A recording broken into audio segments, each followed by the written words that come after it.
جی دوستو، میں ہوں عبدالباسط اور آپ دیکھ رہے ہیں کلائڈوسکوپ۔ بڑے عرصے سے آٹو بایوگرافی پہ ہم نے کچھ بات نہیں کی، اور آج سوچا کہ کچھ اس پہ بھی بات کر لیں۔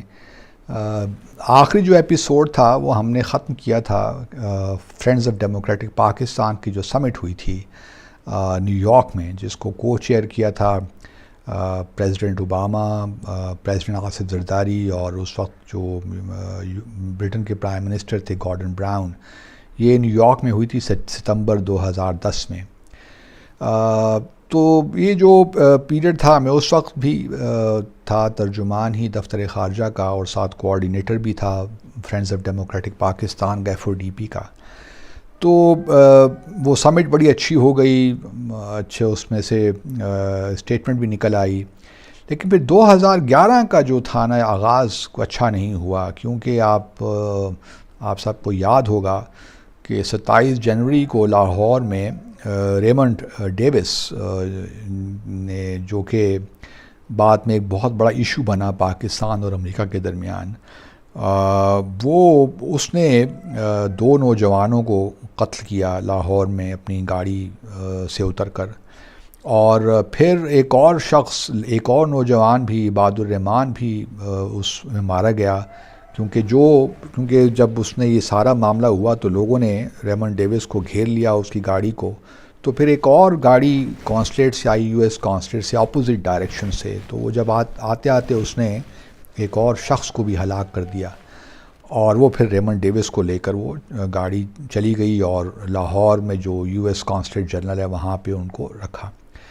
اب معاملہ یہ تھا دوستو کہ پریزیڈنٹ اوباما سے لے کر ہر کوئی اب فون کر رہا ہے پریزیڈنٹ زرداری کو، پرائم منسٹر گیلانی کو، اور فارن منسٹر قریشی کو کہ جی یہ آپ نہیں کر سکتے، کیونکہ آپ اس کے خلاف کیس نہیں چلا سکتے ریمنڈ ڈیوس کے خلاف، کیونکہ یہ تو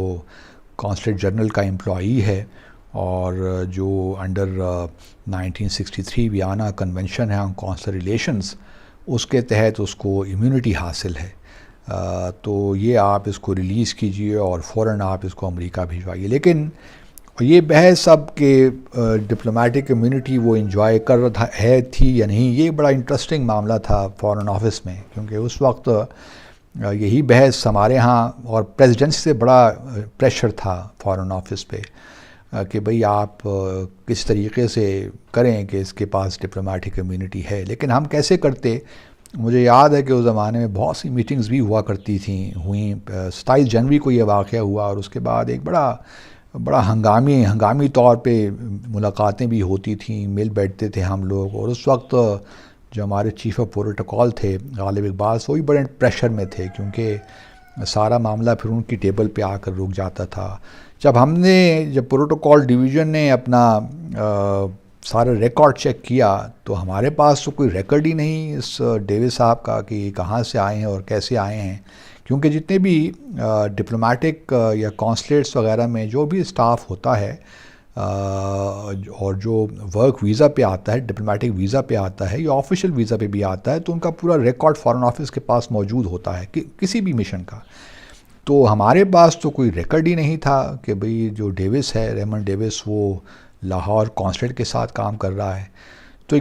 تو ہم اور کس طرح جسٹیفائی ہم کر سکتے تھے کہ بھئی یہ ڈپلومیٹک کمیونٹی اس کو یہ انجوائے کرتا ہے؟ تو یہ بڑا لیکن پریشر تھا بہت پریزیڈنسی کی جانب سے کہ کچھ کریں، کچھ طریقہ نکالیں، لیکن بہرحال ہمارے چیف آف پروٹوکول بھی اس وقت انہوں نے بالکل صحیح بات کی کہ بھئی ہم نہیں کر سکتے۔ ہم لوگوں کا بھی یہی خیال تھا کہ یہ جو ہے یہ کہانی کچھ اور ہے، کیونکہ یہ کوئی بھی کانسلیٹ کا آفیشیل نہیں ہے، اور اس زمانے میں آپ کو یاد ہوگا بلیک واٹر ورلڈ وائڈ، وہ ان کے بھی بہت یہاں پہ پرائیویٹ جو ہے لوگ یہاں موجود تھے، بلکہ اسلام آباد میں تو یہاں تک بھی تھا کہ تقریباً 400 گھر انہوں نے کرائے پہ لے رکھے تھے، اور یہ بھی ایک بہت بڑا اسکینڈل تھا، اور پورا تقریباً لگتا یہی تھا کہ پاکستان اس وقت جکڑا ہوا ہے، یہ جو پرائیویٹ انٹیلیجنس یا CIA نے جس طریقے سے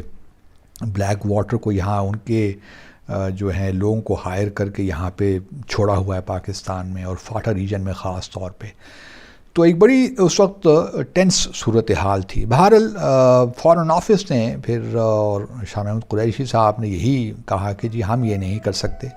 اور اس شخص کو ڈپلومیٹک کمیونٹی نہیں ہے. پھر بھارت اس کو کونسلیٹ سے لایا گیا,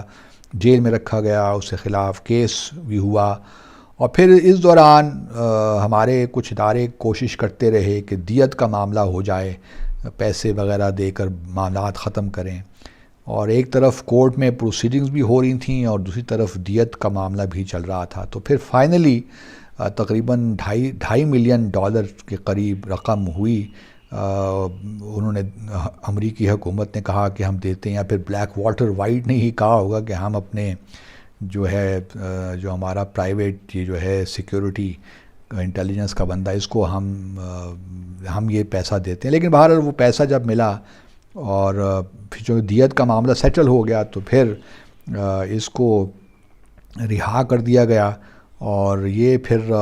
16 مارچ کو یہ جس دن یہ فیصلہ ہوا دیت کا معاملہ, تو پھر 16 مارچ کو 2011 میں اس کو لاہور ہی سے جو ہے امریکہ بھجوا دیا گیا. تو یہ ہماری تاریخ ہے دوستوں کہ کس طرح ہم نے ریمنڈ ڈیوس کے معاملے کو کس طرح ہینڈل کیا, اور بڑے پریشر میں تھے. یو ایس کا بہت پریشر تھا, اور اس زمانے میں کیری لوگر بل یا بات وہ بھی آپ جانتے ہیں کہ اس میں بھی ایک کلاز ایسی تھی کہ جی جتنی بھی آرم فورسز میں اپوائنٹمنٹس ہوں گی, ساری چیزیں ٹرانسفرز ہوں گی, وہ ساری سویلین حکومت کرے گی. اس سے بہت شور مچا تھا. اور پھر یہ 2010 کی بات ہے, اور اس میں پھر ہمارے فارن منسٹر کو دوبارہ واپس جانا پڑا تھا قریشی صاحب کو واشنگٹن ڈی سی, تاکہ اس ڈرافٹ میں تھوڑے جو لیجسلیشن ہے اس میں تھوڑی بہت تبدیلیاں کریں اور اسے ایک 2 پیرس کو نکالیں. وہ بھی کافی ایک بڑا مسئلہ تھا, کس کی ذمہ داری تھی وہ کہاں پہ حسین حقانی صاحب کی وجہ سے ہوا, یا انہوں نے تو سارا ڈرافٹ بھجوایا تھا, ہمارے لوگ صحیح اس کو ویٹ نہیں کر پائے. وہ بھی ایک فارن آفس کے اندر ایک بہت بڑا ایشو تھا اس زمانے میں. لیکن چلیے وہ تو بعد میں انہوں نے امریکہ نے ہماری بات مان لی اور وہ جو لینگویج تھی اس کو اس سے نکال دیا. لیکن ریمنڈ ڈیوس کے کیس میں پھر یہ ہوا کہ جب فارن منسٹر قریشی نے پریزیڈنٹ زرداری کی بات نہیں مانی, تو پھر فروری کے مہینے میں انہوں نے کچھ ری شفلنگ کی اپنی کیبنٹ میں, اور جو ہے محمود قریشی صاحب کو ان کو وزارت جو پیٹرولیم ہے ان کا قلمدان دینے کا کہا. تو وہ پھر قریشی صاحب نے معاذرت کر لی اور وہ انہوں نے ریزائن دے دیا فارن منسٹرشپ سے. اس کے بعد ہنا ربانی کھر صاحبہ آئیں فروری کے مہینے میں ایز منسٹر آف اسٹیٹ. تو ان کے ساتھ بھی تھوڑا بہت, چونکہ ان کے ساتھ پہلے بھی ایک مجھے کام کرنے کا موقع مل رہا تھا, وہ اس سے پہلے اکنامک افیئرز ڈویژن میں منسٹر آف اسٹیٹ تھیں. تو چونکہ FODP کا بڑا ہمارا ان کے ساتھ ایک کوآرڈینیشن تھا, تو ان کو میں ان کے آفس میں بھی کئی بار گیا بھی ان کو بریف کرنے کے لیے بھی بحیثیت کوآرڈینیٹر. تو وہ ایک انٹرسٹنگ ان کے ساتھ ایک انٹریکشن پہلے بھی رہا تھا. تو اب وہ آئیں منسٹر آف اسٹیٹ بن کے, اور پھر انہوں نے جولائی میں بھارت کا دورہ کرنا تھا. تو پھر جولائی کے شروع ہی میں ان کو فارن منسٹر بنا دیا گیا تاکہ وہ اپنے بھارت کے جو کاؤنٹر پارٹ ہیں ان سے ان کی ملاقات ہو سکے. مین وائل جب محمود قریشی صاحب گئے تو مجھے بھی ہٹا دیا گیا اسپوکس مین ایز فارن منسٹری کے ترجمان کی حیثیت سے. وہ بھی ایک کہانی ہے جو میں نے اپنی کتاب ہاسٹیلیٹی میں اس کو بڑے تفصیلی طور پہ لکھا بھی ہے کہ کیوں ہٹایا گیا تھا مجھے.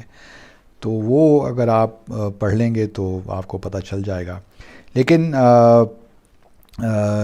وہ جو سال تھا 11 ریمنڈ ڈیوس سے شروع ہوا, آگے بھی کچھ واقعات ہوئے ہیں, اس سے پھر انشاءاللہ اگلے ایپیسوڈ میں بات کریں گے. اپنا خیال رکھیے, اللہ حافظ.